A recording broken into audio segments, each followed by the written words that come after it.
On New Year's Eve, it began with a bang. But it ended more quietly for this man. In a moment, I will read to you jury instructions. With everybody caught off guard. Whoa. They're going to read the verdict in half an hour? A verdict in the case that everyone watched. All rise. Did a young mother kill herself? Or was she killed? I didn't shoot my wife. How did a fun-filled New Year's Eve party with a happy couple dancing end up with that same wife dead in her bedroom just after midnight? 2 people went into that room, 1 person left. No, you are not leaving me. Tonight, 2020 on the inside. This stunning tape recorded as it was happening. Paramedics trying to revive her. The EMT taking us through that tiny bedroom. Bloodstain, there's a gun right here. Is there any sign of a struggle? And that explosive police video. You're accusing me of killing my wife. I'm not supposed to get upset.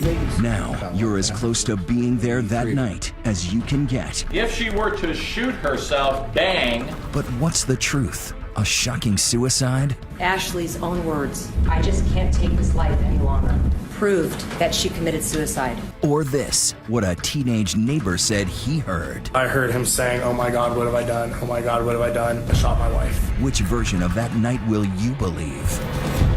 After midnight. Good evening and welcome to this special 2020. I'm David Muir. And I'm Elizabeth Vargas. Right here tonight, that notorious did he or didn't he court case that has pitted 2 families against each other. Did a husband kill his wife, the mother of 3 children, or did she kill herself? At the heart of this case tonight, a central question right here. How well do we really know our partners and what they could be hiding from the outside world? And what really goes on after midnight? Here's Ryan Smith. Drive north out of Denver on this 2-lane blacktop called US 85. There sits the tiny town of Evans, where locals joke the manure odor wafting from the nearby fields is no Rocky Mountain high. Something else smells strong here at the house where Tom and Ashley Fallis live, and it's not just the aroma of fine wine and other intoxicants being passed around freely on New Year's Eve. Perhaps the scent of a relationship turning sour.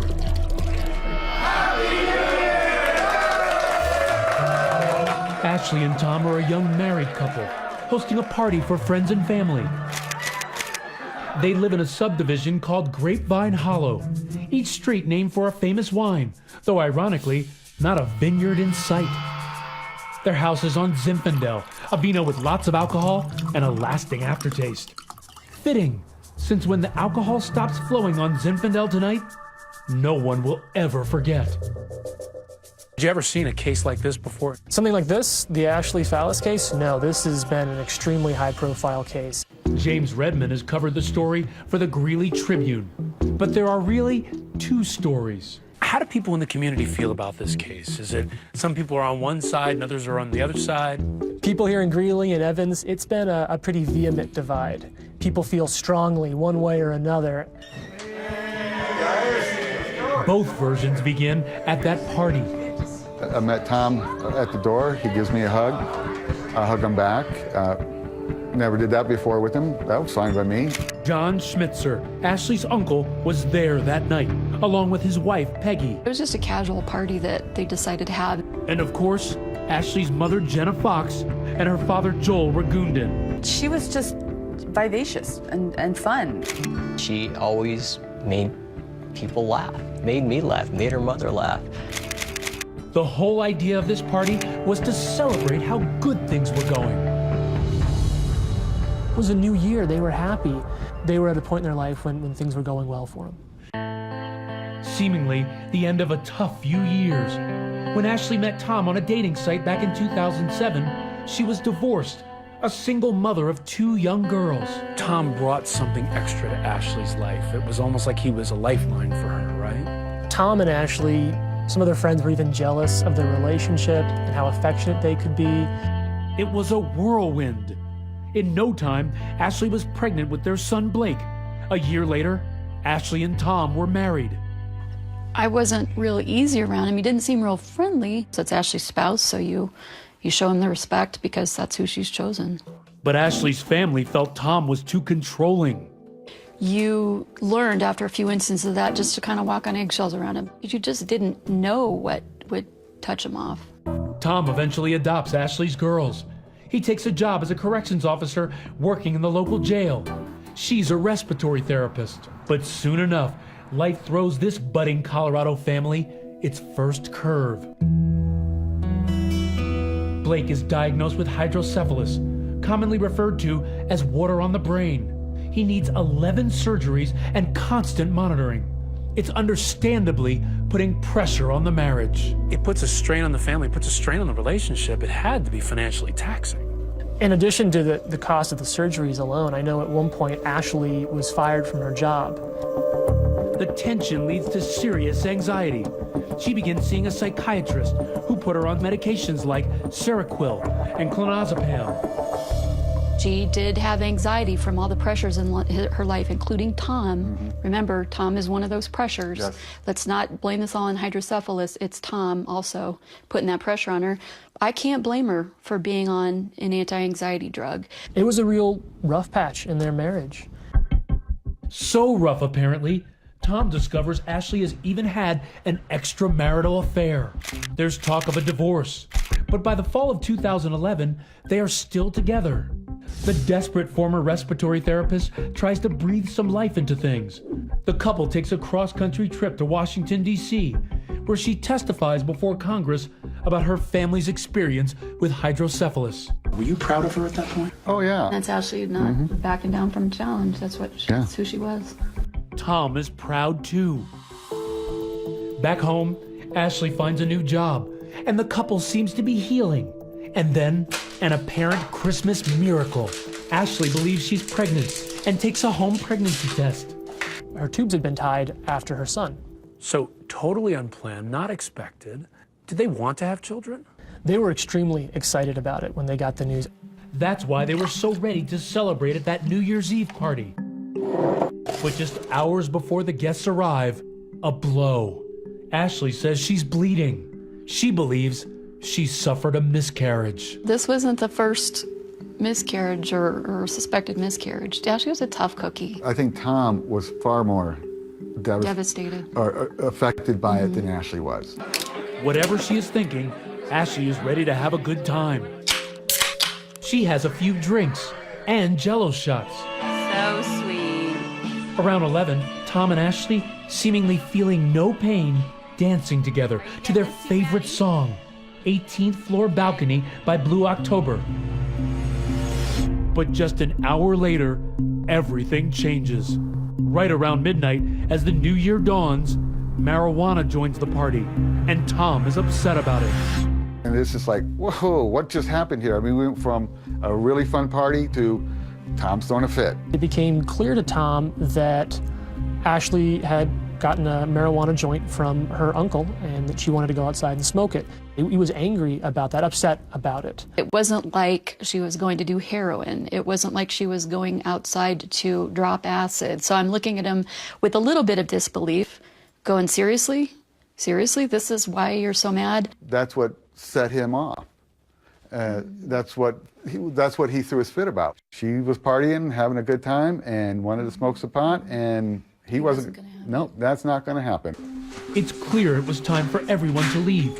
But as they depart, no one had a clue what was about to happen. Married couples have fights every day. But it's not every day that the argument ends with somebody dead on the floor. In the bedroom, Tom and Ashley are alone, arguing. On the surface, it's about the marijuana. But then there's all that built-up tension underneath. And suddenly, without warning... What's the address of your emergency? A frantic call to 911. Tom screaming for help. Help me now! Help me now! It's a gunshot wound to the head. He tells them it was suicide. You are not leaving me! You are not leaving me! Stay right here! You're watching actual video recorded by an officer's body cam as police and paramedics rush to the scene. Get her cock pussy. Grab that bitch. Tom is removed from the crowded room as they work on Ashley in the narrow space between the bed and the wall. It was a very dynamic, fluid scene. There was a lot of people there.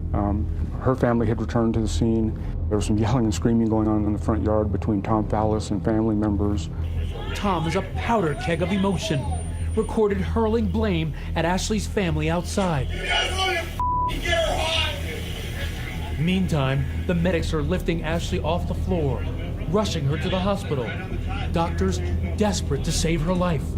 But Tom isn't with her. He's in here, in a police interrogation room. I didn't shoot my wife! I wasn't even by her! When we come back, do the police think it's all an act? Ashley's mother sure does. Do you feel like Tom got away with murder? Oh, yeah, absolutely. Stay with us.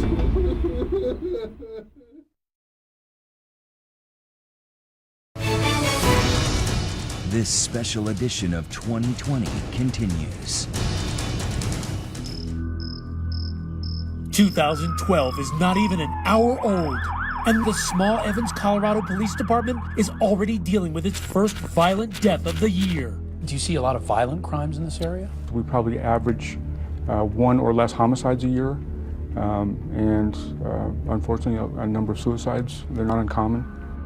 Evans Police Chief Rick Brandt, whose department responds. You're one of the first responders, right? Correct. Sergeant Dan Reynes shows me what the scene was like. Ashley Fallis was laying here on the north side of the bed. She was not breathing, but her throat muscles were moving, indicating she was trying to breathe.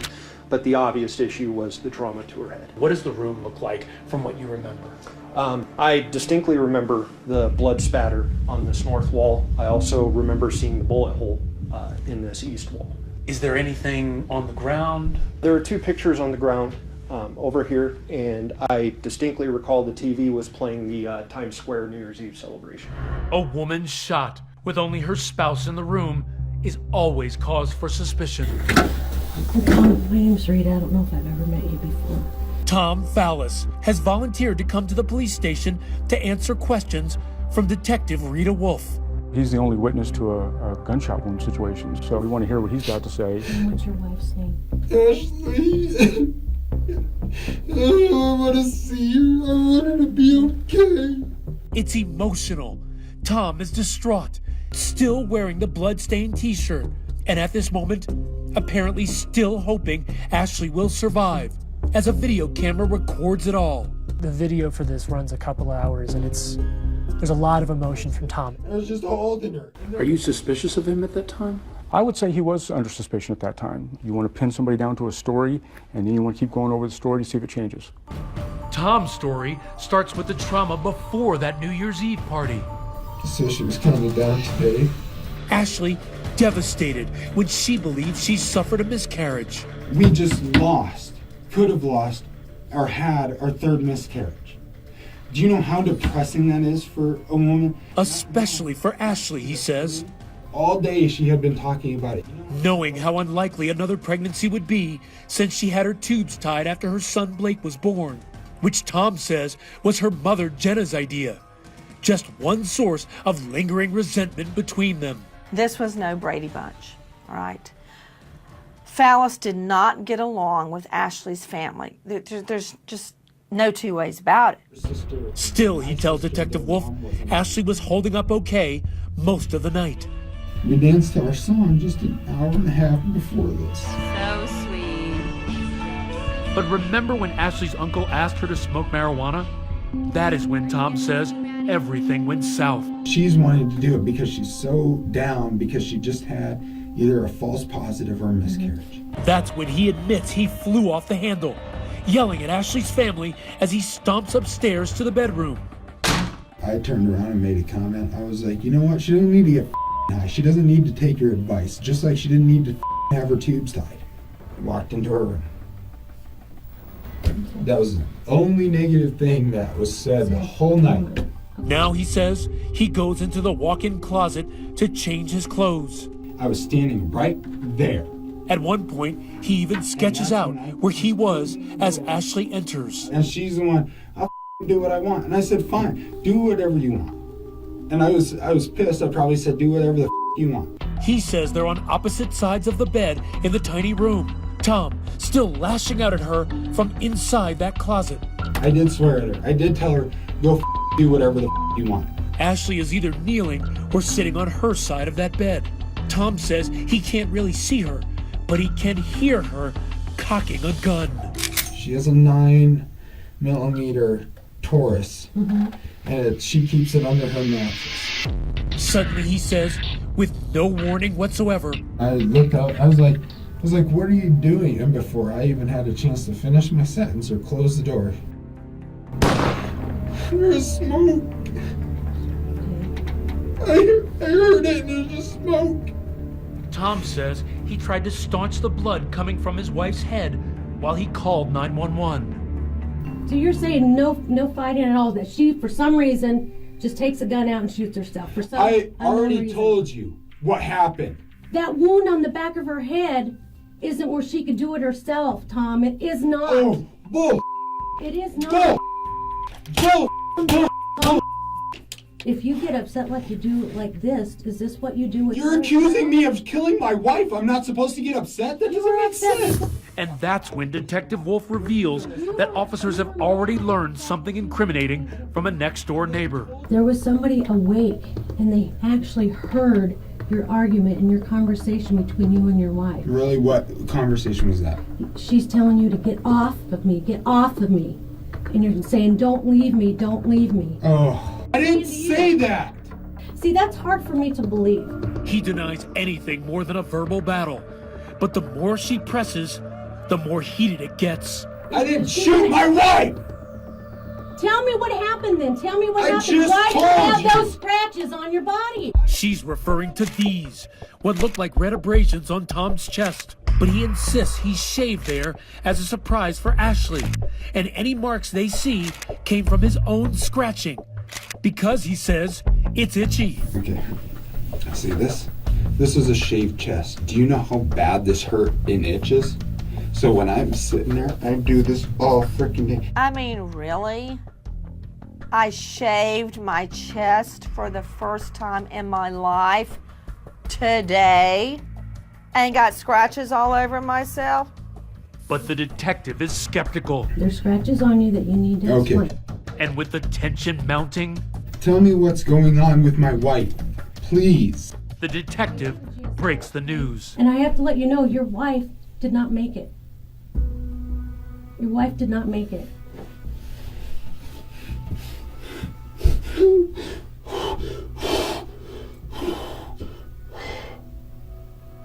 She was breathing she was breathing when I was holding her. She was breathing. They told me she was breathing when she left the house. I didn't shoot my wife. I wasn't even by her. Tom is sticking to his story. I didn't do this. Oh my God, I'm telling you right now. After about 2 hours, the detective gives him a compassionate touch. And with still no admission of guilt, she has no reason to hold him. Tom is free to go. You let him go. Why? If nothing else, it didn't appear to be a solid or clear homicide, and we knew we had a lot of work to do. Everybody that I've talked to said I'm at a loss for words. Tom delivers a eulogy at the funeral 5 days later as Ashley is laid to rest. And so it seemed was the case. That is, until 2 years later. A Fox 31 Denver investigation is now leading to a brand new police probe. When something was unearthed on this newscast. Actually, someone no one ever expected. When we return.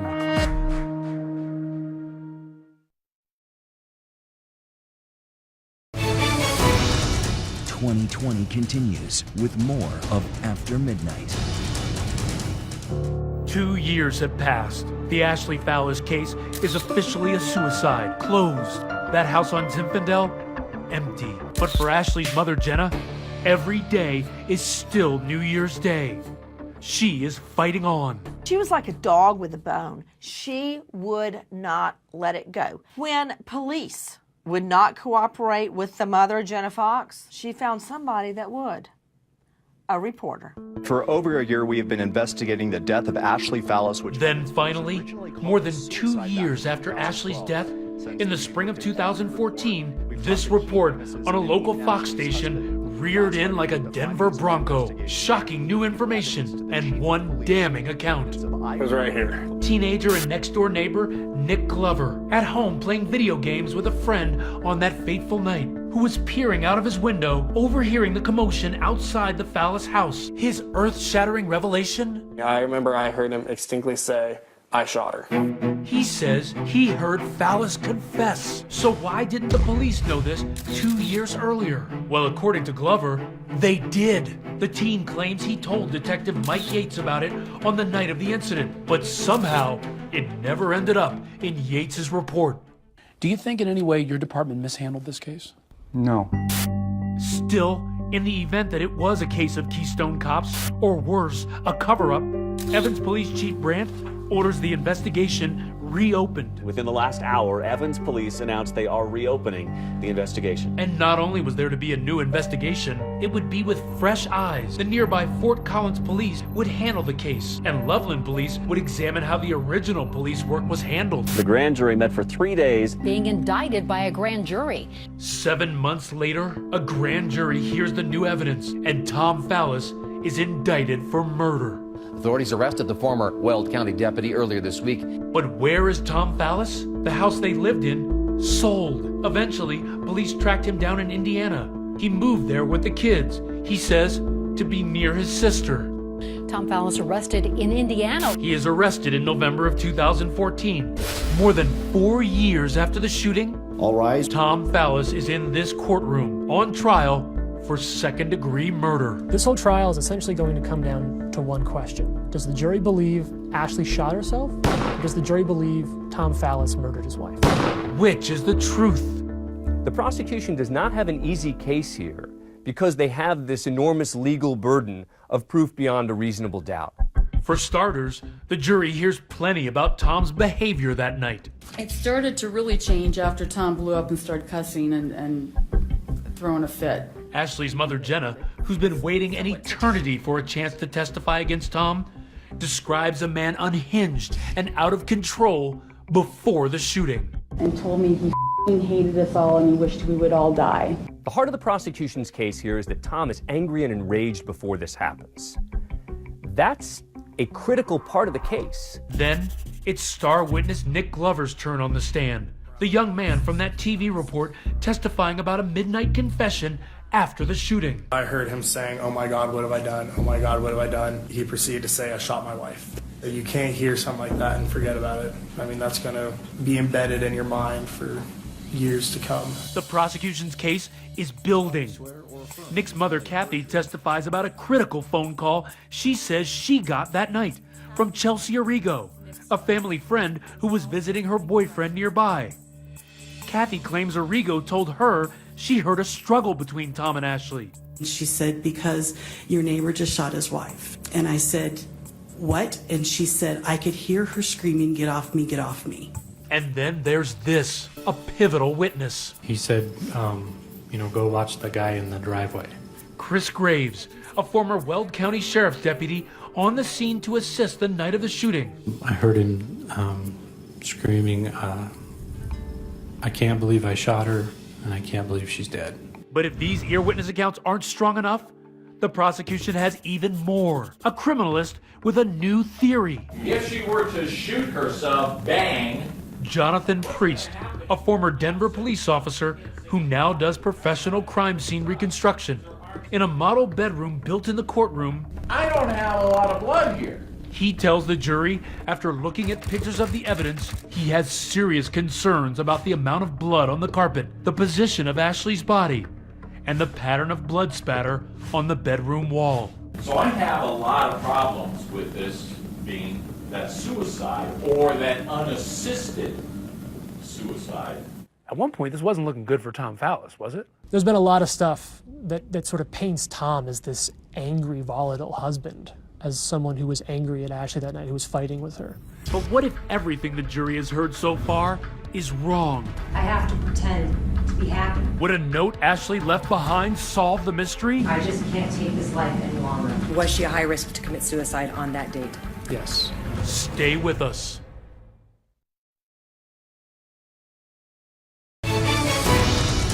This special edition of 2020 continues.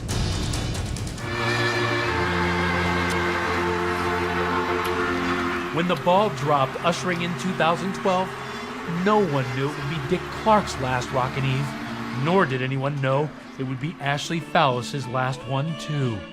Ashley Fallis, who mysteriously died after a family get-together. The 28-year-old found shot at her home in 2012. Now, during a trial more than 4 years in the making, and he's as angry as you can imagine, and it's all directed at her. Her husband, Tom Fallis, stands accused of her murder, and the prosecution is painting a pretty ugly picture. His chest is puffed up, his fists are clenched, he's red, and he's agitated. But their case is about to crumble. Tom Fallis did not kill his wife. The defense tells the jury exactly what Tom said from the moment he first called 911. Ashley shot herself. The jurors hear that entire 911 call. Some are in tears as they listen to the couple's screaming children that night. But Tom is obviously distraught himself. And as much as the courtroom had been told he was in a rage the night Ashley died, Tom's parents, his father Jim, his mother Anna, say it was completely different. They were at the house too that night. When you talked to Tom on the phone at that time, he was hysterical. Yes. He was crying. Yes. And he said he needed you to come back Yes. because Ashley shot herself. Yes. Did you ever hear him say, "I shot her"? Never. Did you ever hear Tom confess at that time to shooting Ashley? Never. And remember Jenna Fox, Ashley's mother, who was as vocal as any witness about her suspicions that Tom shot her daughter? On cross-examination, defense attorney Drew Nielsen reveals some deep, troubling family history. Your mother committed suicide. She did. And your brother committed suicide. He did. Both relatives coincidentally ending their life with a gun. And it's that propensity for suicide that Tom Fallis's defense lawyers plan a field day around, lobbing a grenade into the proceedings, telling the jury Ashley had penned her own suicide note months before. I just can't take this life any longer. Ashley's own words proved that she committed suicide. And another shoe is about to drop. You solemnly swear? This man, Dr. Michael Allen, an international expert on suicide, says she gave off many red flags. My opinion is that she had many risk factors and warning signs. Do you believe that Ashley Fallis was a high risk to commit suicide on January 1st, 2012? Yes. And remember, this trial might never be happening if not for the claims that Tom himself supposedly confessed. Suddenly, that narrative is being debunked too. Detective Mike Yates interviewed that teenage eyewitness Nick Glover, who came forward 2 years later claiming he told Yates about it that night. Did Nick Glover ever tell you he heard Tom Fallis say, "I shot my wife"? No. Are you certain Nick Glover didn't say that? I am certain. Another disaster for the prosecution, former Deputy Chris Graves' testimony that he heard Tom Fallis confess to killing his wife. But the defense questions why he waited 2 years to report this alleged confession. 1 month later is when you were fired, correct? Yes. Terminated for lack of candor, correct? Yes. Terminated for lack of honesty? Yes. And the other officers on the scene say they never heard any such thing. At any point throughout this investigation, did you hear Mr. Fallis indicate that he shot his wife? No. No, ma'am. No, ma'am. If you think things couldn't get worse, just listen to crime scene investigator Dan Gillum. He's a witness for the prosecution, but after more than 400 hours in a lab endlessly recreating the shooting, he agrees with the defense that this was no murder. You believe what occurred was a suicide. His wife shot herself in the head, correct? Correct. About like that. And the defense tells the jury whoever fired that weapon would have gunshot residue, or GSR, on their hands. Ashley Fallis had GSR on both of her hands. Rack. Shoot. Tom Fallis didn't have any GSR in his hand. But still ahead, just as the case is about to close, remember Ashley's affair? Her former lover is about to take the stand. Could he be a motive for murder? You had an extramarital affair with Ashley Fallis. Yes. And you know that Tom Fallis knew about that, right? Yes. Stay with us.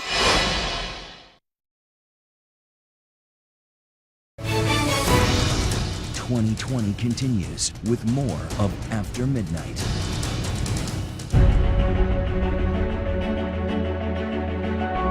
In Greeley, Colorado, just as in every case, in every courtroom in our system of justice, comes this final electrifying moment between crime and punishment. Ms. Crosco, you may make your closing argument. Thank you. Closing arguments, arguing, just like the people of this community have been doing all these years, ever since Ashley Fallis died of a gunshot wound in her own bedroom, her children just down the hall. 4 years, 2 months, and 31 days have passed since Ashley Fallis died in the early morning hours of January 1st, 2012. And after 13 days worth of testimony from over 40 witnesses, the responsibility in this case is yours. But now, Tom Fallis's freedom is on the line. The prosecutor gets the first crack. Chief Deputy District Attorney Anthea Carrasco, projecting a smiling photo of Ashley Fallis and her son, the youngest of her 3 children. The most important number in this case is 12. And that's the 12 of you. The prosecutor is measured, methodical, merciless. She's in a rage. Her incriminating evidence aimed as precisely as knives in a carnival act, showing the jury bloody clothing, that crucial blood pattern. You know you've got blood in this area. The prosecutor even going down on her knees several times, demonstrating the impossibility, in her view, of Ashley shooting herself. She basically would have had to have been on the ground, knees pointing at the nightstand, turned this way to look at him across the bed. What's the problem with that? That's not what he said. That's not at all what he said. She urges jurors to question, why so much blood on Tom's shirt? What is his explanation as to how you get so much blood on those shirts? Well, what he demonstrated for you on the ground is that essentially the defendant would have to be on his knees, hovering over her, essentially with his whole upper body over her head. But what's the problem with that? Nobody said that. We are asking that you go back in that jury room, that you give this case the attention that it deserves, and that you return the verdict that justice demands.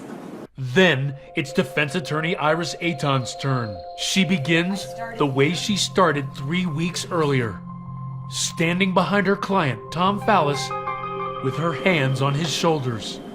He is innocent. He is not guilty. He did not do this. He loved his wife. That was theater at its best. That humanizes Fallis, that shows she's not afraid of him. I think it very likely had an impact on the jury. The day before, any wild speculation that Tom Fallis would testify and tell the jury directly in his own words what happened was laid to rest with a quiet pro forma exchange with the judge. So have you made a decision? I have. And what is your decision? I will not testify. The defense may have felt they did enough damage to the state's case, not least with an 11th hour witness on the 11th day of the trial. We'd like to call Jedediah Pepping. They dig to the dirty laundry of Ashley Fallis, her infidelity just 6 months before she died with an old high school flame, Jed Pepping. Did you reignite a relationship with her? Yes. The defense attempting to show Ashley was capable of shooting herself. When her pistol wasn't under the mattress, it was in her purse. Were you aware of Ashley Fallis carrying a loaded gun in her purse? Yes. Did Ashley Fallis seem comfortable with the firearm? Yes. And now, Tom's attorney crowbarring the state's case apart. We don't have to prove that Ashley Fallis committed suicide. They have to prove that he had her gun beyond a reasonable doubt, held the gun to her head beyond a reasonable doubt, and pulled the trigger beyond a reasonable doubt, Ashley Fallis was a victim of suicide. And Tom Fallis is a victim of a false accusation. But the last word in the case, as Nancy Grace is happy to point out, always belongs to the prosecution. They get to attack and destroy everything the defense just said. And then the jury goes out of the room. And the defense is like, what? But they don't get to say anything back. It's an extremely powerful weapon for the state. Deputy District Attorney Ben Whitney tells jurors, use your common sense, life experience. Go with your gut. Your gut has got to tell you that Ashley Fallis, a 28-year-old mother of 3, did not go in 4 minutes from saying goodbye to her family to walking into her room and picking up a gun and putting it to her head and pulling the trigger. It did not happen. The judge gives final instructions, and before it's even time to break for lunch, the jury is out to deliberate. Before the Colorado sky shows the first sign of darkness, the jury sends word they're ready to return. We got word right as we were wrapping up our interview with Nancy Grace. They've got a verdict. They have a verdict. When we return.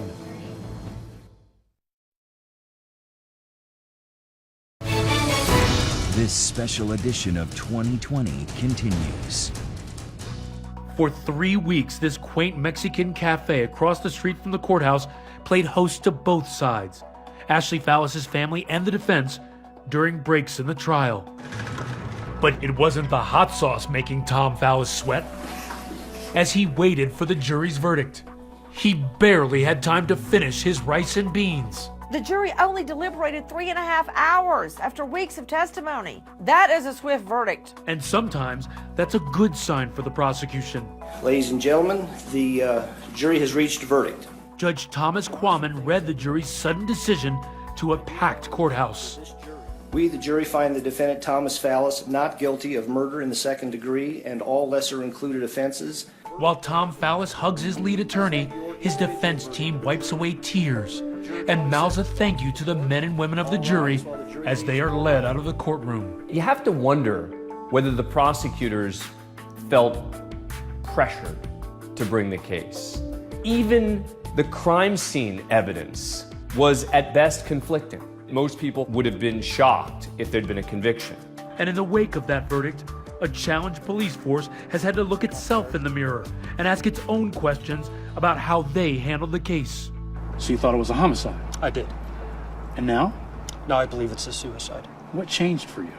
The forensic evidence, the forensic analysis, all the information gleaned by the investigating party. Once I was filled in on all of that much later, I was very comfortable with